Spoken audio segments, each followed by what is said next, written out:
आप सभी को नववर्ष की हार्दिक शुभकामनाएं। विवेक जी ने परिचय कराया मेरा, इसके लिए बहुत बहुत शुक्रिया।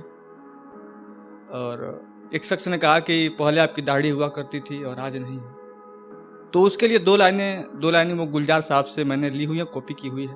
तो दो लाइनें आपके सामने रखता हूं कि वो दौर दूसरा था, ये दौर दूसरा है। वो दौर दूसरा था, ये दौर दूसरा है, मैं उसका दूसरा था, अब न जाने कौन तीसरा है। शुक्रिया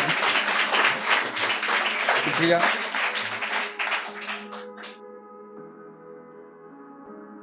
और एक सच्ची शेर जरा गौर कीजिएगा विवेक भाई, आपको नजर करना चाहूंगा कि बमुश्किल ये मुश्किल हुआ, तेरे बगैर जीना मुश्किल हुआ।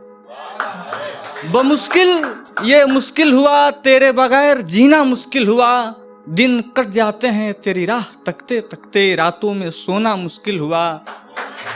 शुक्रिया। खुदा ने कहा कि अर्जी लाए हो, खुदा ने कहा कि अर्जी लाए हो, अर्जी वो भी लाई थी पर गैर के लिए। अब तेरे हक में कैसे फैसला सुना दूं, ये मेरे लिए बड़ा मुश्किल हुआ। शुक्रिया।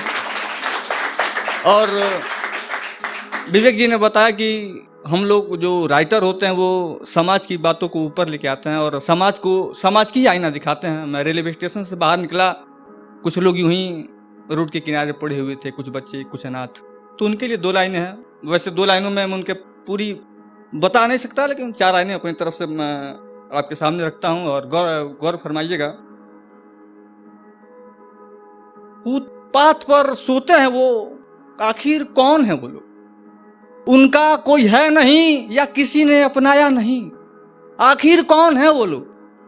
हम सर्द रातों में छत के उजाले में जिंदगी यूं ही काट रहे हैं।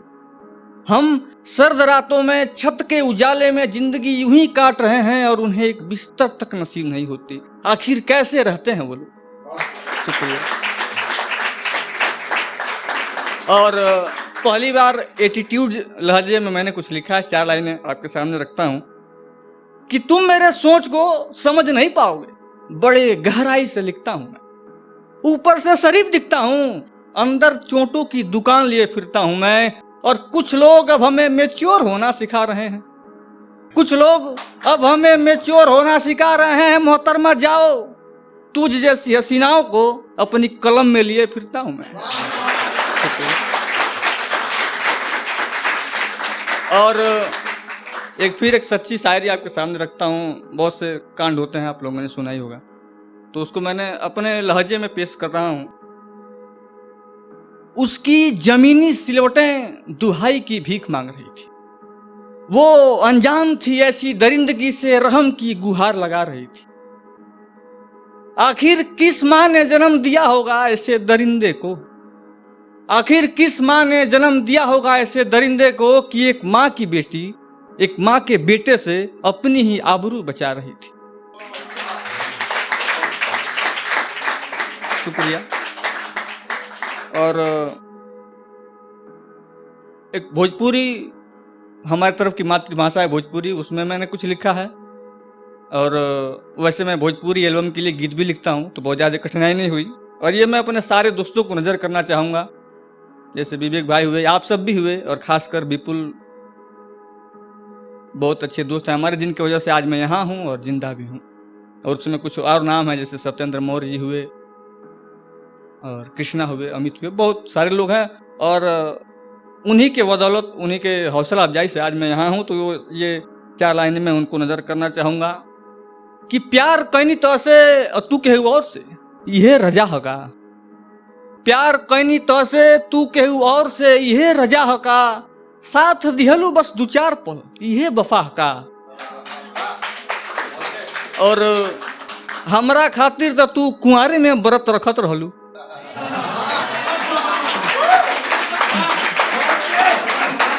शुक्रिया। हमरा खातिर तो तू कुंवारे में व्रत रखत रहलू, और आज जियते मोले का दुआ करेलू, एहू से बड़ कोनो सजा होला का। शुक्रिया। और अभी हमारे दोस्तों ने माँ के लिए लिखा, पिताजी के लिए लिखा, मेरी सोच थोड़ी अलग है। मेरा मानना है कि माँ बाप के लिए लिखना बहुत बड़ी बात है और हमारे बस की बात नहीं है। आप उनके कर्जदार हैं, वो आपके सूत्रधार हैं, आपके जन्मदाता हैं। अगर आप उनको 4 लाइनों में बयां कर दे तो उनके साथ बेईमानी होगी। अगर आप लोग हमसे सहमत हैं तो अच्छी बात है, वरना मैं क्षमा प्रार्थी हूँ। उनकी 20-22 साल की मेहनत को आप 2 मिनट में बता दें हाँ, तो मुझे ही अच्छा नहीं लगता। लेकिन किसी के कहने पर मैंने माँ के लिए लिखा, लेकिन अपने माँ के लिए नहीं, क्योंकि मैं अपने माँ को 4 लाइनों में बयान नहीं करना चाहता, और अपने पिताजी को भी, क्योंकि उनकी बदौलत आज मैं यहाँ हूँ। तो ये 4 लाइनें माँ के लिए आप सभी को नजर करना चाहूँगा, और आप सभी के, आपके मामा पापा बैठे हैं वहाँ, उनको भी नजर करना चाहूँगा। किसी ने कहा कि जरा माँ के लिए लिखो, मैं कलम उठाया पर कोई अल्फाज नहीं मिला। मुझे चाहने वाले तो बहुत हैं पर उसके जैसा दिलदार नहीं मिला। मुझे चाहने वाले बहुत हैं पर उसके जैसा दिलदार नहीं मिला। और प्यार प्यार प्यार में हद से गुजर गए न जाने कितनों, प्यार में हद से गुजर गए न जाने कितने, कल माँ का प्यार मिला, ऐसा लगा कि उसका कोई हिसाब ही नहीं। शुक्रिया।